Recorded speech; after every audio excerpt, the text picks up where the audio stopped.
कार्तिक अब खामोश तमाशाई नहीं रहेगा। इस बार वो एक ऐसा कदम उठाने जा रहा है जो न सिर्फ सच को बेनकाब करेगा बल्कि राजघराने की बुनियादों को भी हिलाकर रख देगा। गरु जी के साथ मिलकर वो एक ऐसा राज सामने लाने वाला है जो बरसों से पर्दों में छिपा हुआ था।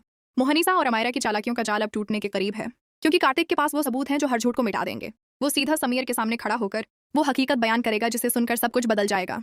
ये कि समैयर की असल शादी अमायरा से नहीं बल्कि रमझम से हुई थी, और उस महल की हकीकी रानी भी वही है। जैसे ही ये सच सामने आएगा, समैयर के अंदर बरसों का भरोसा टूटकर गुस्से में बदल जाएगा, खास तौर पर मोहनीसा के लिए, जिन्हें वो हमेशा अपनी रहनुमा समझता आया था।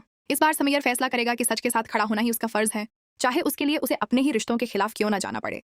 इसी दौरान एक जज्बाती लम्हा जन्म लेता है, जब समैयर सबके सामने रमझम को अपनी बेबी मानते हुए उसकी मांग में दोबारा संदूर भरता है। ये सिर्फ एक रस्म नहीं बल्कि एक ऐलान है, मोहब्बत का, हक का और सच का। मगर क्या ये फैसला इतना आसान साबित होगा? क्या मोहनीसा और अमायरा खामोशी से अपनी हार कबूल कर लेंगे, या कोई नई चाल सब कुछ फिर से बदल देगी? कहानी इस वक्त मजीद गहरी हो जाती है जब कार्तिक की गुमशुदगी की हकीकत सामने आती है।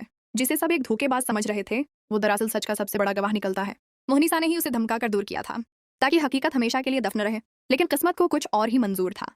कार्तिक सच की तलाश में गरुजी तक पहुंचता है, जहां एक और खतरनाक राज उसके सामने आता है। समैयर की कंडली में एक ऐसा दोष जो उसकी पहली बेबी की जान को खतरे में डाल सकता है। अब कार्तिक न सिर्फ सच जान चुका है बल्कि उसके पास ऐसे सबूत भी हैं जो किसी भी झूठ को खत्म कर सकते हैं। वो सब कुछ रिकॉर्ड करके महल वापस आता है, और जैसे ही मोहनीसा उसे गरुजी के साथ देखती हैं, इनके चेहरे का रंग उड़ जाता है। वो उसे रोकने की हर मुमकिन कोशिश करती हैं, मगर इस बार कार्तिक डरने वाला नहीं। सबके सामने हाल में सच का तूफान आता है। गरुजी बताते हैं कि किस तरह धोखे से रमझम को दुल्हन बनाकर समैयर से शादी करवाई गई, और फिर अमायरा को उसकी जगह लाकर सबको धोखा दिया गया। मगर किस्मत ने खुद गवाही दी। घर की दहलीज पर पहला कदम रमझम का ही था।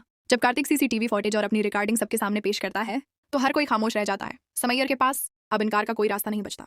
टूटे हुए यकीन और जलते हुए गुस्से के साथ वो अहद करता है कि इंसाफ जरूर होगा। वो इसी लम्हे रमझम को अपनी बीवी तस्लीम करता है और गरुजी से उसकी जान बचाने की अल्तजा करता है। गरुजी गहरी आवाज में कहते हैं, मौत का फैसला बदलना आसान नहीं, मगर सच्ची मोहब्बत कभी कभी तकदीर को भी झुका देती है। अब कहानी एक और खतरनाक मोड़ पर खड़ी है। क्या समैयर अपनी मोहब्बत की ताकत से रमझम को बचा पाएगा? क्या मोहनीसा और अमायरा अपने अंजाम तक पहुंचेंगी, या फिर कोई नया राज सब कुछ बदल देगा?